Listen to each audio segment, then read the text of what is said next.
Video is about free will.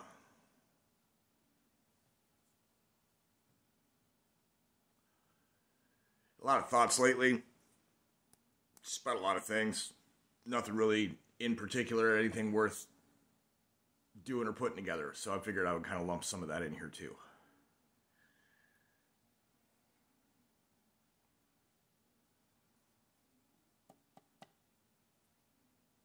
There are a lot of related topics. It's like taking a big broad tree. All the branches are out like this, right? All the way. And taking them all and bunching them together to try and make a point. Really hard to do. It's a lot of branches. Ranges from parents being concerned with how their children are being educated at school to whether or not religion and God are real, to Dune, to hypnosis, propaganda, mind control, to all kinds of things. Free will. Sleight of hand, magic. It's all related.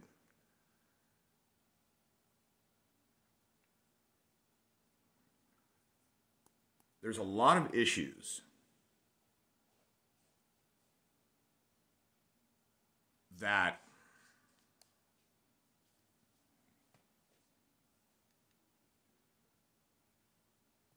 pertain mostly to the adult world.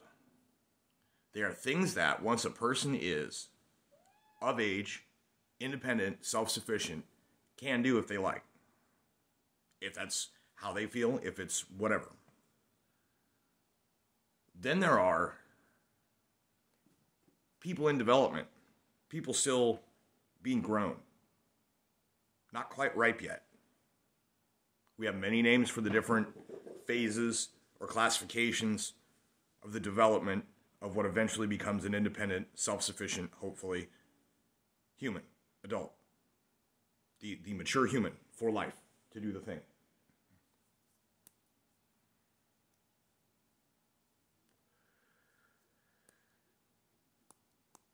I've had the benefit of being married to someone who was going through college taking developmental psychology courses, and we were, as intelligent people, aware of the fact that for her to bounce her lessons off of me was a way to reinforce them in her, thus better passing the class and retaining the information.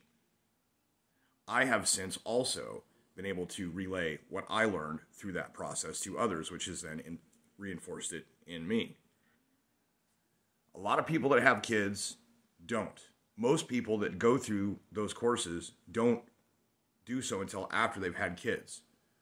It may actually be sometimes better that way, but it would be nice if there was some rudimentary developmental psychology taught in schools. Know thyself is rule number 1. I guess we're going through the 5 steps in this one too. Oh crap, this may be more than one video.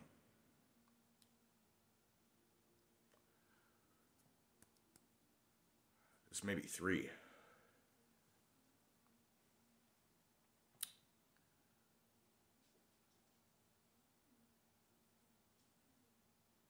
The beginning of wisdom is to know thyself. The better you know yourself. We got zoomies.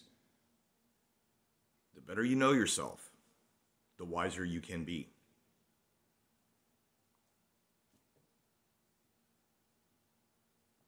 So when you're growing up, your worldview is not wise. Your worldview is myopic. It is solipsistic.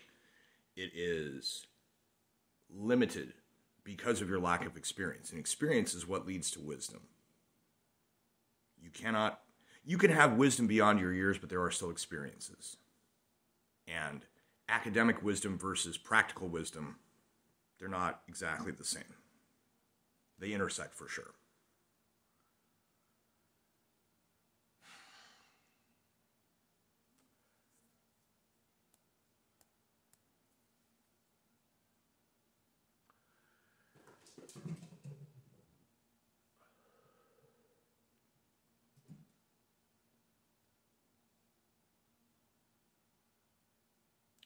human brain is a miracle. It is a quantum computer that grows naturally. It occurs in nature, as it were, because the human civilization, that's us in the wild or in nature or whatever, however we do. But it is a seemingly naturally occurring, self-reproducing organism containing a quantum computer. Our brains are a miracle. They're made of sugars and fats. They are full of weird molecules, electrolyte chemicals, acids, aminos, all kinds of things. It is an electrochemical computer. The energy for computation is derived from electrochemical means, which means molecules exchanging electrons instead of copper atoms in a wire that transfer electrons, and there's an exchange process, and it's not like electrons travel across. It's a kind of a Newton balls thing, but not. And instead of using magnets and wire and motion, the motion of the electrons is the energy. The electrons are transferred via chemical exchange. And this energy powers a tissue, not silica-based, a carbon-based tissue quantum computer capable of vaster and faster calculations than pretty much any computer that we can build. I don't know if anybody watching this knows that. It's true. Now, there are heuristics and algorithms. Certain kinds of computations can be done faster, but I'll tell you, oftentimes, my mental math, when I go to the gas station, I will be able to possibly get the words out of my mouth before of the change back, before the change pops up on the screen. But they're pretty fast. But you got to remember, your brain is calculating everything to do with your life all the time. Your surroundings, things you remember, the past, the future, and not like seeing the future, but predicting the future. Your brain is calculating all of that, all at the same time, all the time. It's a miracle, this thing in your head. It's connected to a nervous system, which gives you sensation throughout your body. It allows the vessel containing this computer to navigate, to survive, to do whatever. It's very multifunctional. The Swiss Army knife, the multi-tool of organisms. I'm not trying to toot humanity's horn. I'm not a human supremacist per se. And per se is not the right word. Per se refers to law. But in the literal sense, I'm not really a human supremacist. I just think that we are nifty. So, free will. Each of these miracle quantum computers walking around has some sort of sense of self. Very, very few do not. Some apparently do not contain identifiable or discernible inner monologue, not really sure what that means or implies. Others have sometimes more than one, sometimes far too many. Sometimes what is going on inside their head verbally is a result of things being not quite in alignment. Oftentimes due to trauma. And there's so many things a brain can do, that a mind, the consciousness that appears to coincide with and or generate and or be generated by this brain, depending on your philosophy. Again, free will.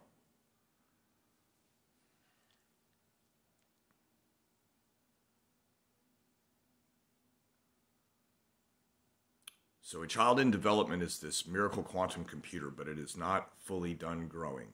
The completed brain is at about age 25. That is when the brain has grown. And it's not that you won't grow more brain cells and continue to have, a sizable brain, but that the development and growth process is about 25 years. Historically, marriages have occurred as young as like 10 or 12, depending, going back, all the way back. legal age of majority and of consent for a long time went up. There's now people trying to bring it back down. I think, like I said, 25 is when your brain is fully developed. You could be said to be a matured adult at 25. And so, cutting a person loose at 18 to 21 gives them some time to hone themselves on the real world. In the younger years, what is it they say that the brain doesn't actually split into two hemispheres until the first year after birth? This is the gaining of the ability to trust, an inner sense of comparison, not just a singular thought pattern, but you can consider something else. It's like a dual core, so you can consider possibility while you consider actuality, or however you want to look at it.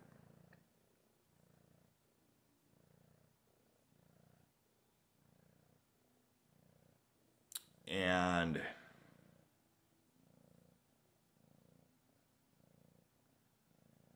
as this miracle quantum computer grows itself, absorbs input and information from its surroundings and its experiences, and continues to extrapolate and reformat and assimilate and extrapolate and reformat and assimilate. And even throughout the lifetime of the human, this brain is capable of continuing to do so. It does not necessarily just stop learning at age 25, but it stops growing to maturity at age 25. Typically, a person by age 25 will have some kind of a life decision, or, they'll either have a realization or they won't. Much is ascribed to the Saturn return. Astrologically, that is about 29 years. Yeah, baby. You're just all up in my business.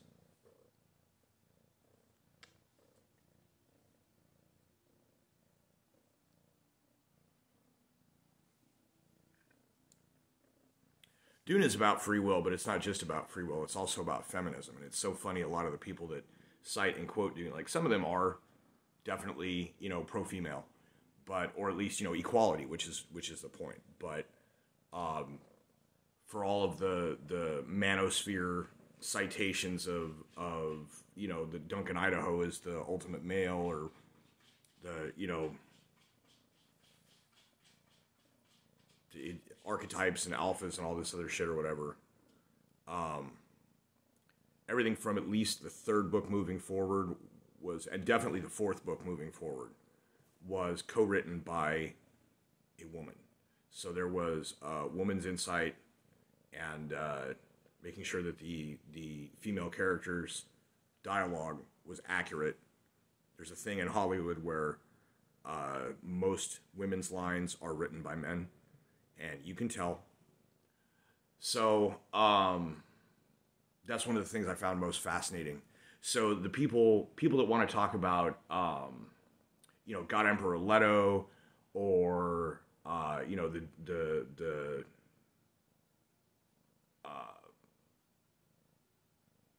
the jihad that Paul Muad'Dib had, or the ruling of the empire and all this, imperial house intrigue stuff. There is an entire storyline that runs for multiple books through the main series pertaining to a woman named Murbella. And it's just as important. So, one of the themes in Dune, though, is that Paul realized once you could see something, you couldn't unsee it. His sister even said that to him in the second book as a joke. He walked in on her training nude, fighting. But when the Oracle sees an event, the event basically is set to transpire, whereas if the Oracle hadn't looked, that event might not be set to transpire. And the question, sometimes he mentions, sometimes asking, do I cause the things I see, or do I see the things because? And they also talk about the nose causes the tail, the narrow doorway of time, and a lot of other things. But then also the character of Duncan Idaho throughout the series. He keeps being resurrected. He's trying to be dead. He died. He did his thing. He died the way he meant to die. And it's like, why am I here again? And that's a theme throughout the series. His free will in the fourth book, how many times he has attempted to attack and depose Leto II, the worm. It's like odds are 4 out of 6 that this dude's going to snap off. Like, that's kind of a theme, Free will. Questions about free will. Examinations of free will.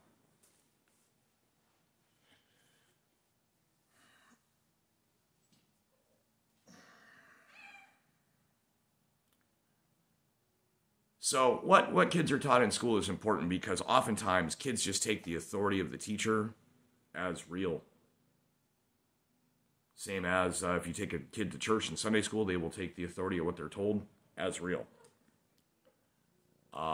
Same thing as whatever the parents explain to their kids as the facts of the world, they will take as real. If there is a split or a serious dissonance caused by the difference between those various authorities and what they relay, this can lead to a number of different psychological issues in the child growing up.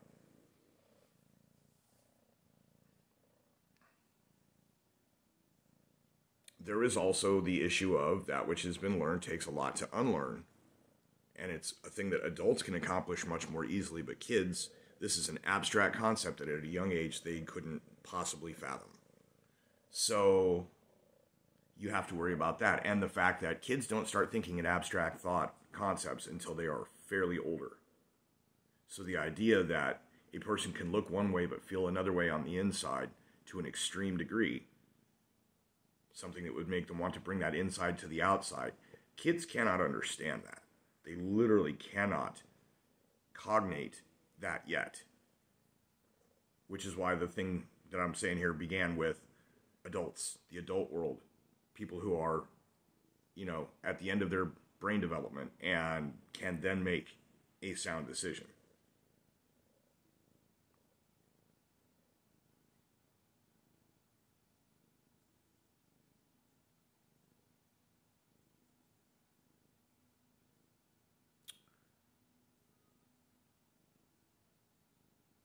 Today, Elon Musk apparently bought Twitter. Word is he's going to take it private. They're going to pay out all of the shareholders everything he just paid for their share, and then close public trade on the company, and apparently make some changes. I have never had a Twitter. No, that's not right. I had one way, way, way back. I don't think I really used it for anything. It wasn't cool at the time. I don't like it now. I don't use it now. But if I was to attempt to, after changes had been made, make a Twitter, I might actually be able to gain an audience or a following of some sort with some of the things I have to say. The thing to remember is just because the one platform might be opened up doesn't mean that the rest of them are, because they're not. This platform isn't. And these other platforms could then clamp down even more in other ways.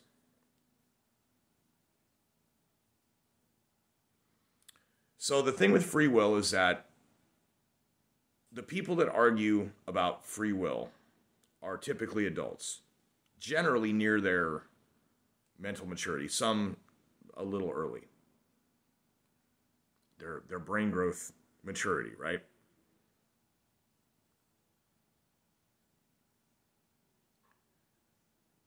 Every single one of those people was raised by someone, or by a system or an institution, a set of rules.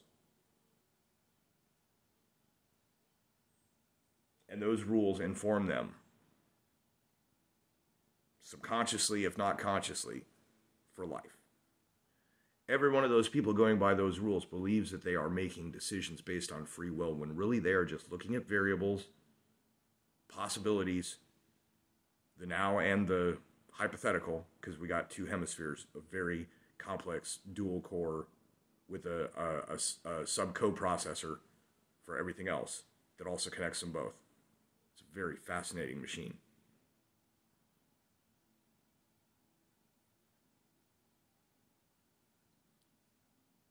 Miracle computer, computating. It's a new word, right? Computing. Every aspect of your life, past, present, and predicting the future. Based on variables. A lot of heuristics. You got to admit, a lot of heuristics. Heuristics means automated, like algorithms, that if this, then do this. There's a lot of that. Autopilot, we can call it.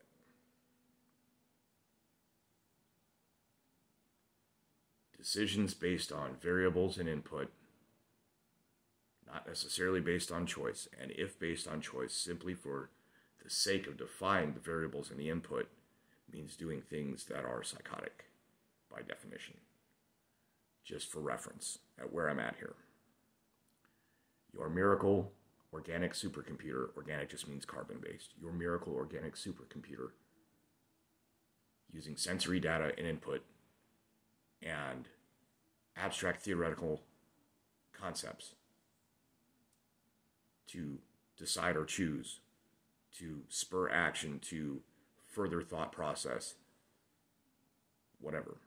Even if it's the action of making a list or a plan physically to remind you later, which is a good habit to make, as long as you follow through. So like mow the lawn, do the laundry, whatever. Things to get at the store. But then, when you're at the store, you've got a reminder from past you to future you about what to get, and you just go about getting the things on the list. When you're making decisions, you're not choosing the environment and the circumstances necessarily. Some people attempt to control all those factors. That's why people are oftentimes neurotic or toxic, depending. Strive for control in a world that is its own. Navigating. What is free will then? Step 2 in my 5 steps is to thyself be true. In all things, to thyself be true.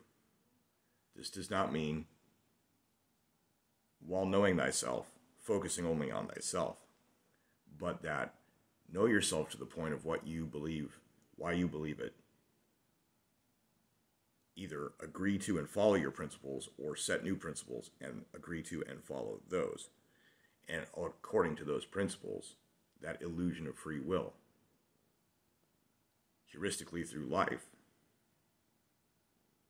do not lie to yourself, and only do the things that are acceptable to your principles. And you repeat that process until you are yourself and you are true.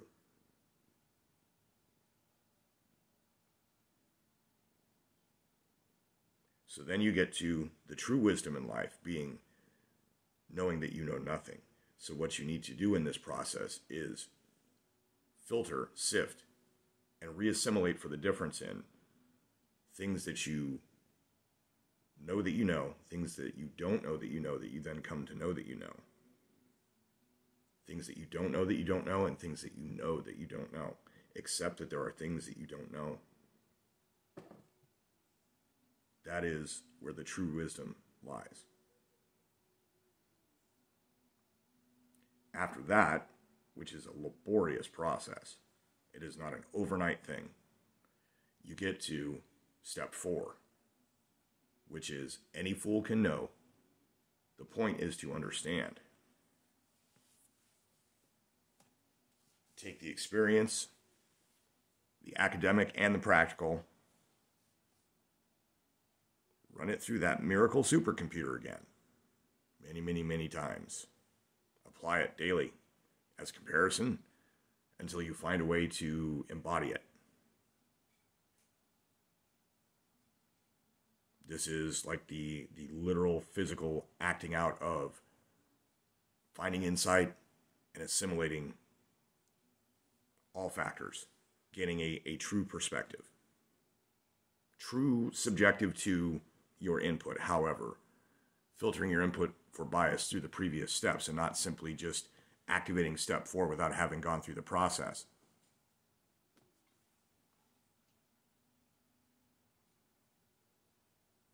But because the universe is its own, the world does what it does, people do what they do. The last step, which I offer no explanation for, is that if you think you understand, then you probably don't. At that point, you got no choice but step 1.